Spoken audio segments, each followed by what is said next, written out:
Shalom, brothers and sisters in Jesus Christ. Today I will share the message that I read on the internet from a website that share dreams, visions, and message about rapture and end times. The message is given about a month ago on November 6, 2021, and it is written in my language, so I will translate it for us. The title of the message is Repent, Beware, Death Can Happen Anytime. Here is the message. God's message in a few weeks, we ask very seriously about the next year. God shows in the sky the year 2023 is very clear. It seemed like the persecution and tribulation was truly horrific for those who are left behind at the beginning of 2023. There is a very important message from the Father. 2022 is full of famine and death. Also, a new chapter of the beginning of a terrible disease will emerge. I was shown the earth is deserted. Everything changed until it entered rapture. But the year 2022 is a year of restoration for those who are chosen. Promise the blessings of the nations will turn to you. Like a dream, things will turn around. Believe God's promise will soon be fulfilled. Again, only for those who are chosen and determined. And the scripture given is from Isaiah chapter 60, verse 3 to 5. Let us read, brothers and sisters. Verse 3. Nations will come to your light, and kings to the brightness of your dawn. Lift up your eyes and look about you. All assembly and come to you. Your sons come from afar, and your daughters are carried on the hip. Then you will look and be radiant. Your heart will throb and swell with joy. The wealth on the seas will be brought to you. To you the riches of the nations will come. And then back to the message, brothers and sisters. Also, the Lord shows many angels who guard the houses of believers. The believers here are those who truly faithfully repent, doers of the word. The remaining time is very short. Use it to repent. Don't play with sin, because we don't know when God will call us home. More died than go on the rapture. Be ready.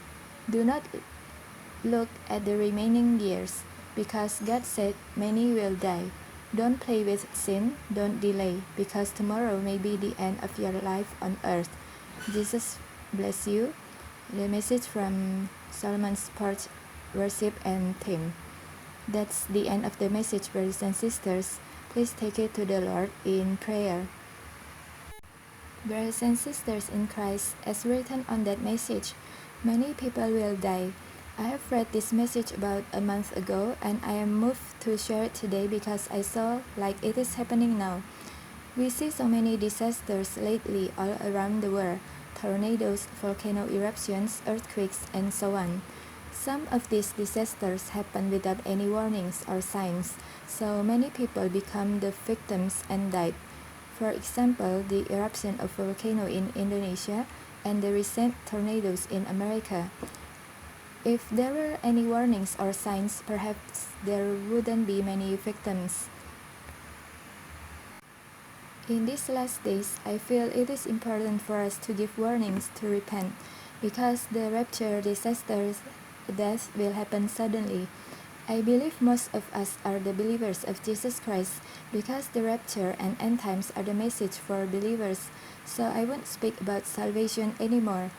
Brothers and sisters, the condition of our heart or our life at the time of rapture or death is important, and will determine whether we go to heaven or hell. If in the past we were sinners, then we repented and turned to God and live in righteousness now, until death or until Jesus comes, then we will be saved. Let us read, brothers and sisters, from Ezekiel 33, verse 14.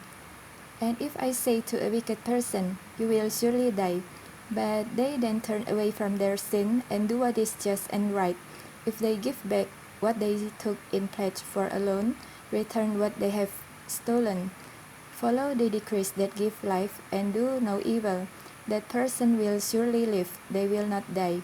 None of the sins that person has committed will be remembered against them. they have done what is just and right, they will surely live.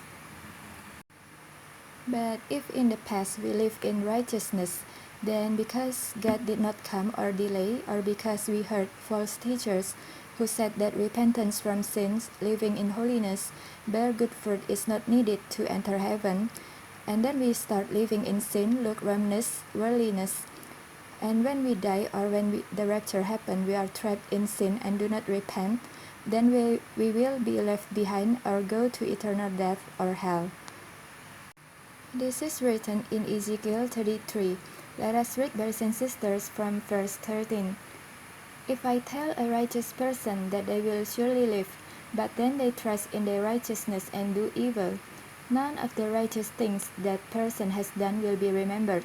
They will die for the evil they have done. And then some people will say, I will repent on the last minutes or last second of my life. Brothers and sisters, it is still good if we are given the opportunity at the last minutes before death to repent, like a thief at the cross. If we are believers of Jesus Christ, in the last minutes or last second before we die, we say, God forgive me, or God I repent in Jesus' name, we will surely go to heaven. But what if death comes suddenly without warning, like in disaster, has a heart attack or rapture? If we die without repentance, we will go to eternal death. Also, if at the time of the rapture we are caught committing sins, whether it is adultery, watching pornography, gossiping other people, etc., we will be left behind. So be wise, brothers and sisters. Repent now before the rapture happens, or continuing in sin and be left behind and then face the Antichrist, experience persecutions that has never happened since the world was created. God gives us free will to choose. He will not force us, but He gives warnings because He doesn't want to see anyone perish, but all come to repentance. This message is not to make us scared or fear. As I ever said, the fear that we should have in these last days is the fear of God. If we have the fear of God, we shouldn't fear of anything in our life, including the fear of death. That's all I like to share, brothers and sisters. Hope this could help us to prepare for the coming of Jesus. If you have any comments about this message, you can share it in the comment section below. And if you need prayer, you can send email to me or share it in the comment section. May Jesus, our Lord and Savior, bless us all. Love you, our brothers and sisters, and thank you for listening. Bye.